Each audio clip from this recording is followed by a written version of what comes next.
ওর সম্পর্কে আমায় বলবেন না, আমি বারে বার বলছি, ঘোরাঘুরি ব্যাপার। ও ছক্কা সম্পর্কে আমায় বলবেন না। ও একটা ছক্কা সম্পর্কে আমায় বলবেন না। ও যে বলেছে আমি এমন এই দেশে ইংল্যান্ড জার্মান অমুক জায়গায় আছে নাই, আল্লাহকে শপথ করে বলছে মিথ্যে কথা বলেছে, যাইনি, মিথ্যে কথা বলেছে। ও মিথ্যা নিয়ে পিএইচডি করেছে। আমি বারে বার বলছি, কি যেমন ধড়াধড় নাম বলেছে। ও ইংল্যান্ড গেছে, জার্মান গেছে, আর কোথাও গেছে বলছে। ছি ছি ছি ছি। হ্যাঁ, ও আর কলেজে পড়েছে, ইউনিভার্সিটি পড়েছে। দেখ, ওর সম্পর্কে বলে লাভ নেই। ও ছক্কা সম্পর্কে বাংলার মানুষ জেনে গেছে। আর ওই ছক্কা সম্পর্কে ওই কি বলে আমাদের আমডাঙ্গার মানুষ জেনে গেছে। আমডাঙ্গার মানুষ ঘাসে মুখ দিয়ে চলে না, ঠিক জব। আরাবুল ইসলাম এমন একটা ব্যক্তি যে আরাবুল ইসলামের দ্বারাই ভাঙড় ক্যানিংয়ে তৃণমূলের ফুল ফুটেছে, জন্ম দিয়েছে। সেই আরাবুলকে যদি পাহাড় দিয়ে আটকাবার চেষ্টা করে, পারবে না, কোনো মতেই পারবে না। কারণ ভাঙড় আর ক্যানিংয়ের মানুষ তারা একটা নতুন জায়গা ফিরে পাচ্ছে। জালেমকে দাফন দেবে। অতএব তার বিরুদ্ধে ভাঙড় ক্যানিংয়ের মানুষ দাঁড়িয়েছে বলে আমি মনে করি। আরাবুল ইসলাম ভাঙড়ের ক্যানিংয়ে ঢুকতেই প্রচন্ড জনসমুদ্র দেখা যাচ্ছে, কিন্তু শওকত বলছে আমার সাজানো বাগান। কি বলবো? ব্যাপারটা হচ্ছে তো মানে শওকত তো মানুষের গলা টিপে রেখে দিয়েছিল, মানুষের বাকশক্তি নষ্ট করে দিয়েছিল। মানুষের প্রতি এত অত্যাচার করেছে, এত জুলুম করেছে, মানুষ নিঃশ্বাস নেওয়ার জায়গা পাচ্ছিল না। আজকে মানুষ নিঃশ্বাস নেওয়ার জায়গা পেয়েছে বলে আমি মনে করি। আর বিশেষ করে আরাবুলকে পাওয়ার পরে ভাঙড়ের মানুষ যদি শওকতকে ভোট দেয়, আমি তোহা সিদ্দিকী বলছি, ভাঙড়ের মানুষ এ ভুল করবে না। ওই জালেমকে ভোট দেবে ভাঙড়ের মানুষ, এটা ওর বিশ্বাস নেয়। যদি ভুল করে 5 বছর চোখের পানিতে ভাঙড়ের মানুষ ক্যানিংয়ের মানুষ খাবে, এটা আমি বলতে পারি। শওকত তাহলে এত মনে জোর দিয়ে ভাঙড়ে বলছে আমি জিতবই। একটা জিনিস শুনেন, একটা মানুষ অন্যায় করার পরে চুমড় বসে থাকে, জানেন তো, আর তার পাশে তাহলে বিড়াল ঝামড়া নেয়, সে বাবারে বলে চিল্লে ওঠে। তো শওকতের অবস্থাটা এইরকম হয়েছে। ও ভয়ে চেঁচাচ্ছে, এটা আমি বলতে পারি। শুধু ভোটটা করাতে বলবেন, নিরপেক্ষ ভোট না হয়। কেন ও বন্দুক দিয়ে যদি ভোট করে, সেখানে কিছু বলার নেই। ভোট যদি হয়, ক্যানিংয়ের মানুষের আর ভাঙড়ের মানুষের কবর দেবে, ভোটের মাধ্যমে একদম ব্যালট বক্সে কবর দেবী, এটা বলতে পারি।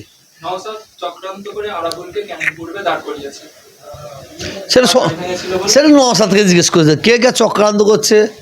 হ্যাঁ, তাহলে নওশাদ চক্রান্ত করে যদি আরাবুলকে ক্যানিংয়ে দেয়, তাহলে তো এরাও বলতে পারে যে অভিষেক চক্রান্ত করে আরাবুলকে ভাঙড়ে দিয়েছে, শওকতকে ভাঙড়ে দিয়েছে, এটা বলতে পারে। আমি এটা শুনছিলাম, ওই নওশাদ যাচ্ছে, সবাই জয় বাংলা বসে যাচ্ছে। আবার একজন বলছে ভাঙড়ে কবে হবে, কি বলে হসপিটাল কবে হবে। আর পাশ থেকে আবার একজন বলছে মমতা ব্যানার্জি 10,000 মাদ্রাসা করেছে, 10,000 মাদ্রাসা কবে হবে, 10,000 মাদ্রাসা কবে হবে। এটা মানুষের প্রশ্ন থাকতেই পারে। কাসেম সিদ্দিকী বলছে আমি বহু দেশ রাজ্য ঘুরেছি, কিন্তু একেবারে মুখ্যমন্ত্রী ওর সম্পর্কে আমায় বলবেন না, আমি বারে বার বলছি, ঘোরাঘুরি ব্যাপার। ও ছক্কা সম্পর্কে আমায় বলবেন না। ও একটা ছক্কা সম্পর্কে আমায় বলবেন না। ও যে বলেছে আমি এমন এই দেশে ইংল্যান্ড জার্মান অমুক জায়গায় আছে নাই, আল্লাহকে শপথ করে বলছে মিথ্যে কথা বলেছে, যাইনি, মিথ্যে কথা বলেছে। ও মিথ্যা নিয়ে পিএইচডি করেছে। আমি বারে বার বলছি, আমি বারেবার বলছি, কি যেমন ধরাধর নাম বলেছে, ও ইংল্যান্ড গেছে, জার্মান গেছে, আর কোথাও সব গেছে বলছে। ছি ছি ছি ছি। হ্যাঁ, ও আর কলেজে পড়েছে, ইউনিভার্সিটি পড়েছে, দেখ ওর সম্পর্কে আর বলে লাভ নেই। ও ছক্কা সম্পর্কে বাংলার মানুষ জেনে গেছে। আর ওই ছক্কা সম্পর্কে ওই কি বলে আমাদের আমডাগার মানুষ জেনে গেছে। আমডাগার মানুষ ঘাসে মুখ দিয়ে চলে না, ঠিক জবাব দেবে দেবে।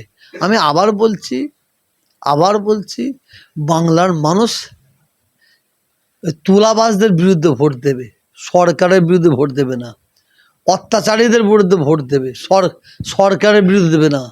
যারা মুসলমানদের 5টা বছর কুড়ে কুড়ে কুড়ে কুড়ে খেয়েছে, তাদের ঘরে এবারে মুসলমানরা ক্ষমা করবে না, ক্ষমা করতে পারে না, এটা বলতে পারে আপনাকে। আব্বাস সিদ্দিকীর একটা ভিডিও ভাইরাল হচ্ছে, যে বলেছিল ভাঙড়ে আমি হসপিটাল করে দেখাবো।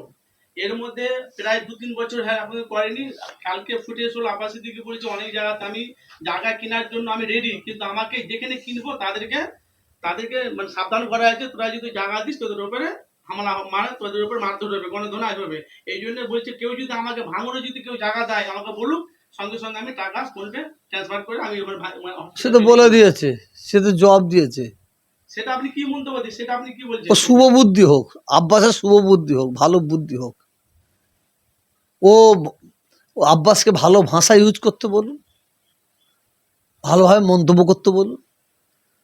হ্যাঁ, ও যে বলে যে মানে বাড়ি থেকে ফোন পে টাকা মেরে দেবো, ওসব বলে, ও ওর ওই ওই ওই একটু অনেকটা কাসেম টাইপের, জানেন তো, নৌসাদই আছে। আমার উপর কি জুলুম হয়েছে আমি জানি। যাক যাও, আমি ওর সম্পর্কে মন্তব্য করতে রাজি নাই। আমি আপনাকে একটা বলি, ও বলেছে একটা হসপিটাল তৈরি করব, মানুষ বলছে হসপিটাল কেন হয়নি। আবার একদিকে মানুষ বলছে মমতা ব্যানার্জি 10,000 মাদ্রাসা কোথায় গেল। ওনে একটা হসপিটাল করে বলেছে করেনি, আর এটা 10,000 করে বলেছে মাদ্রাসা, কই কোথায় গেল। এটা পলিটিক্যালি এই প্রশ্ন আমায় করবেন না, বাদ দেন। আমডাঙ্গায় হেরে গেলে একেবারে অ্যাম্বুলেন্স দিয়ে আমডাঙ্গা থেকে বাড়ি আসবে। হ্যাঁ, অ্যাম্বুলেন্স দিয়ে আমডাঙ্গা থেকে বাড়ি আসবে। হেরে গেলে হ্যাঁ। আমি জানি না, বাচ্চা এসব লাগানো বক্তব্য রাখো, ছাড়ো ছাড়ো। আমি আপনাকে বলছি, আমি বাংলার মানুষকে বলবো, ভাঙড়ের মানুষকে বলবো, ক্যানিংয়ের মানুষকে বলবো, আমি জাঙ্গিপাড়ার মানুষকে বলবো, তুলাবাজদের বিরুদ্ধে ভোট দেন, অত্যাচারীদের বিরুদ্ধে ভোট দেন, উন্নয়নের পক্ষে ভোট দেন।